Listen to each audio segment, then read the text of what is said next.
here. See, Mark? All the visual effects this way. And action.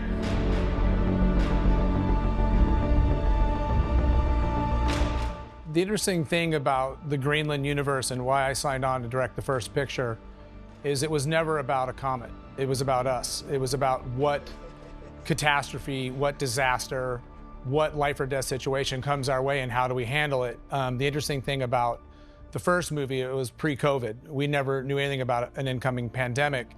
And then as the movie was being finished, we saw the world grasping a real situation of COVID and how humanity dealt with it.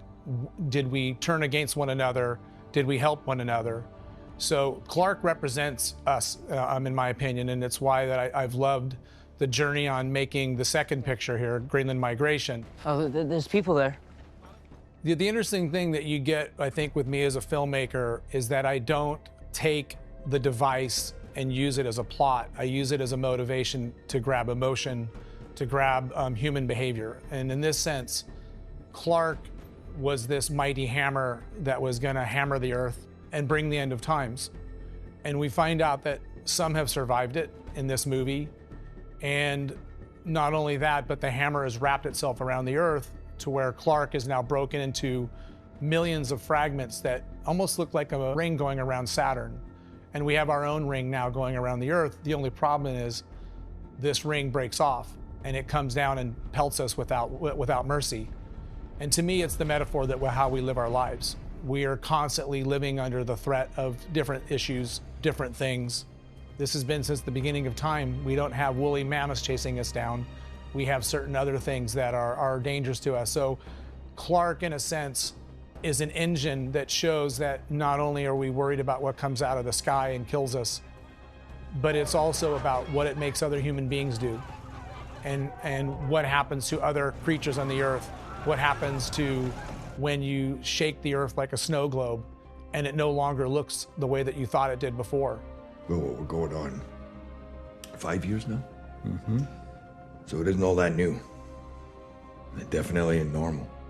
You know, it's no accident there were twice as many therapists selected as there were surgeons. This is my fourth movie with Gerard Butler, and what I like that Jerry brings to the table is he allows himself to be vulnerable in a way that makes him relatable to all of us.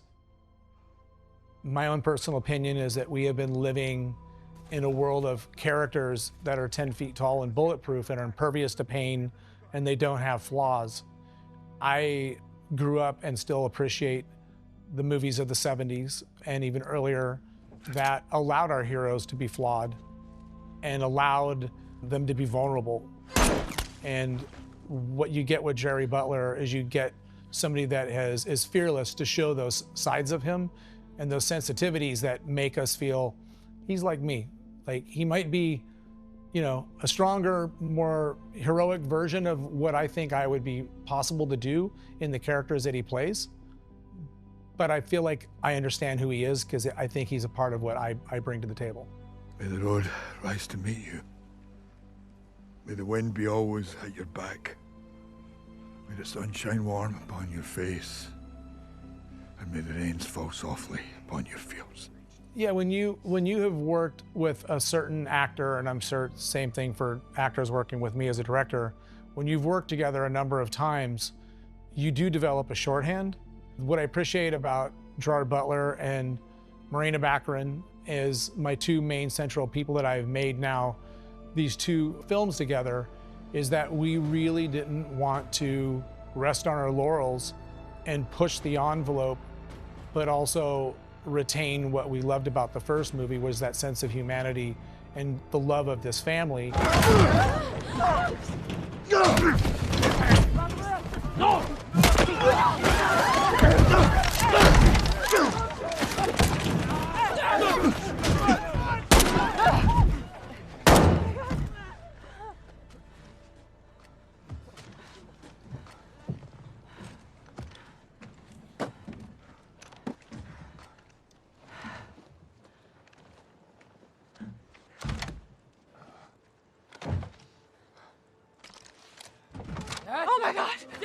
When you look at casting of films, the first thing you're hoping is for chemistry.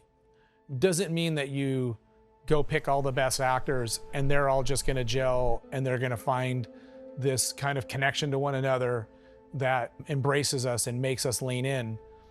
When Jerry and I talked about doing the first movie and we started talking about who could be Allison, and the minute I saw Jerry and Morena together, we knew they were the Garritys. There was a connection between the two and a level of levity and humanity and realness to where sometimes, you know, when you're sitting on sets and you're getting ready for the next shot, sometimes actors forget that they're mic'd and they forget that a certain director might be having to listen to the Dear Abby and the diaries going on in the car for 45 minutes. But it would make me smile and laugh because at the end of the day, they really have a great connection. And I think that connection then manifests itself into who the Garritys are. Would you rather read minds or be invisible? Read minds. Be invisible. I think one of the things in the script that I know was a very big thing for me, and one of my favorite parts of it, of sacrifice, but I know I'm not alone. A lot of people felt that. A lot of people felt it while we filmed it, but it's the love of a father willing to put their loved one in the hands of someone else and sacrifice for the benefit of their loved one. And there's moments of this, of a French father that they meet along the way who is dealing with his own peril and his own family's peril, and yet sees the humanity and goodness in the Garritys and asks a favor that if you think about it in real world, and if you had to put your loved ones into the hands of someone else when you felt like you were no longer going to be able to do that, why we designate godparents, why we have family members that we're looking at if things happen. I think that's one of my favorite things in the movie because it signifies what the whole franchise is about, is we're gonna blow a lot of shit up and we're gonna really tear things apart and we're gonna put you on the edge of your seat. But what I hope we're doing is also questioning what it's like to be human and remembering the humanity among us all, of no matter what odds we are put against. And so those are the type of moments that matter the most to me. Thank you for clicking on our video, everybody. If you like what you saw here, please make sure you like the video and subscribe and share with your friends who like this sort of content. Joblo remains an independent company, and we appreciate all of your support.